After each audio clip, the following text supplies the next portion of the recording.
Hi everyone, welcome to AI Crack channel. This is Akash Gangwar and today we'll be studying Indefinite Integrals lecture 1. In this lecture we'll be talking about standard integrals and basics of substitution. Okay, so let's begin our lecture with the definition of integration. And as we all know, integration is the reverse process of differentiation, right? So in derivatives, what we studied, d by dx of x square was 2x, right? So if we do the reverse process of differentiation, basically integrate 2x, we should be getting x square, right? But here's one problem. If we differentiate d by dx of x square plus 1 and d by dx of x square plus 2, we'll still be getting 2x, right? So integral 2x should not be x square only, right? It can be x square plus 1, it can be x square plus 2. So we have to add one constant over here. Okay, that is the constant of integration. So whenever we are integrating, we have to add one constant of integration, but this is applicable for indefinite integration, right?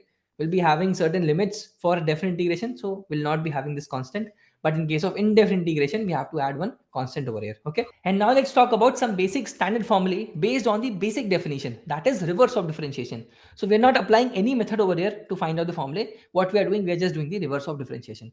So let's first differentiate this one to see if we get x raised power n or not, right? So what do we have? We have d by dx of x raised power n plus 1 divided by n plus 1, right? So what we can do, we can take out 1 upon n plus 1 as common, because in the differentiation process, we can do that. We can take out constant term as common.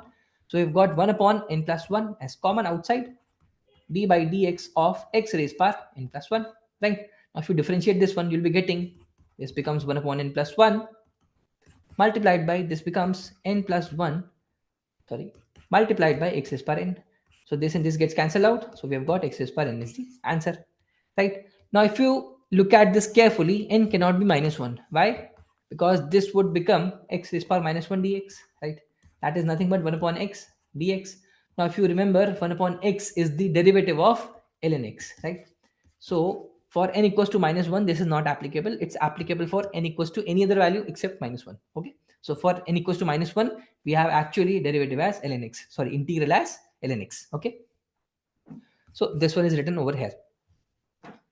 Now you have to remember this page and this page as well. By hook or crook, there is no option, because these are the standard formula which you have to remember, right? Now add two more over here. That is integral sec x tan x dx, and that is sec x plus c. And similarly, integral cosec x cot x dx equals to minus cosec x plus c. Okay, you have to remember these two. Now let's talk about theorems of integration. So the first one is integral k times fx dx equals to k times integral fx dx, where k is a constant. It's very simple, no? So let's say we have integral 2x square dx. So we can take this 2 out of the integral. So this becomes 2 times integral x square dx. So this is what we mean by the first property. Now the second theorem is, if f1x, f2x, f3x finite in number are functions of x, then integral f1x plus minus f2x plus minus f3x till the end equals to integral f1x dx plus minus integral f2x dx plus minus till the end, right? So what do we mean by that? Let's say we have integral x square plus 3x cube plus 2x dx, right? So we can write this as, with the help of second theorem, this would become x square dx plus integral 3x cube dx plus integral 2x dx, right? Now if we talk about the third one, that is the most important one. So if integral small fx dx equals to capital Fx, then integral small f of ax plus minus b dx equals to 1 upon capital 1 upon a capital F ax plus minus b. Okay, so let's take one example. Let's say integral cos x dx, that is nothing but sin x, right? So if I write integral cos of, let's say, 2x plus 3 dx, so what that would be? That would be 1 upon 2, because we have 1 upon a over here, right? 1 upon 2 sine of 2x plus 3, okay, plus c. Okay, so let's take one more example. Let's say we have integral 1 upon x dx equals to ln x, right? So if we do 1 upon x plus 1 dx equals to, that would become ln of x plus 1 plus c, right? Now similarly, if we do integral 1 upon 2x plus 1, right, dx, that would become 1 upon 2 ln of 2x plus 1 plus c, right? So getting the point. So this property is very important. And now let's solve this example. Now our basic agenda while solving this example or any of these examples, basic examples, is to reduce these expressions into the standard format, right? Into the standard integrals, right? That's what we want to do over here. Now, if you remember from trigonometry, you can see that this is nothing but cos of 2x, right? Half angle formula, right? In terms of tan x. Now, if you don't remember that, let's derive that once again. So we have 1 minus tan square x divided by 1 plus tan square x. So 1 minus sine square x by cos square x divided by 1 plus sine square x by cos square x, right? Now, if you take the LCM over here, you'll be getting cos square x minus sine square x divided by cos square x plus sine square x. So this is nothing but 1, and you know that this is nothing but cos of 2x, right? So either you can remember it or you can just convert this into sine and cos and you can derive it, right? Now this big expression has turned into a very simpler one, right? So this is nothing but integral cos of 2x dx, right? Now that is nothing but 1 upon 2 sine 2x plus c. Simple, right? And now let's solve the example where the expression has become a little more complicated, right? But what we can see 1 plus x square in the denominator. Now, whenever you see 1 plus x square in the denominator, in case of an integral, the first thought that should come to your mind is about tan inverse x. Why? Because derivative of tan inverse x is 1 upon 1 plus x square, right? So this is how we should be proceeding in this example. Now, we have to create 1 upon 1 plus x square, right? To get that standard integral of tan inverse x, right? So we have to separate out these terms based on the property of integrals, right? So this would become integral x raised to power 4 plus x square upon 2 times 1 plus x square dx, right? Plus integral 1 upon 2 times 1 plus x square dx, right? Now if you take x square is common over here, so you'll be getting x square multiplied by 1 plus x square dx divided by 2 times 1 plus x square. So this and this gets cancelled out. Now over here, what we have got? We've got 1 upon 2 outside because of the property of integrals.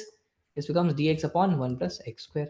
Now this is a standard integral and this is also a standard integral. So this actually becomes 1 upon 2 integral x square dx. It's pretty standard, right?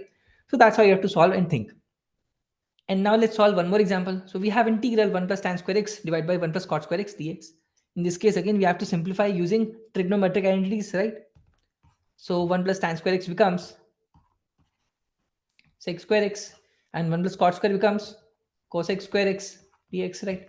And this actually becomes tan square x. If you convert this into cos and this into sine, you'll get tan square x dx over here, right? Now we don't know the integral of tan square x, right? But we do know the integral of sec square. So we can write this in terms of sec square x minus 1 dx, right? Now for integral sec square, what we'll be getting? We'll be getting tan x, and for minus 1 we'll be getting minus x plus c. Very simple, right? And now let's solve this one. So we have integral 2 plus 3x square divided by x square 1 plus x square dx, right? Now we can again see 1 plus x square in the denominator. So that should trigger the thought of tan inverse x in our mind, right? But we have additional x square multiplied over here. So we have to ultimately get rid of this x square, right? That should be a thought process. So we can write this as 2 plus 2x square plus x square divided by x square 1 plus x square, right?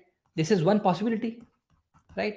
Separating out like this one. Or what we can do, we can write this as 3x square plus 3 minus 1, right? Divided by x square 1 plus x square dx. So we'll be solving by using both of these methods, right? So let's solve the first one. So in this case, what we are getting, integral 2 times 1 plus x square divided by x square 1 plus x square dx plus x square dx upon x square 1 plus x square. Now over here, this gets cancelled out. Over here, this gets cancelled out. So this is the standard one. This is the standard one, right? Simple. Now let's talk about the second method.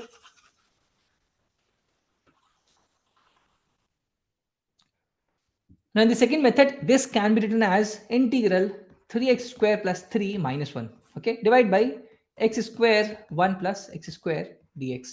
Now this becomes 3 times x square plus 1 divided by x square 1 plus x square dx minus integral of dx upon x square 1 plus x square, right?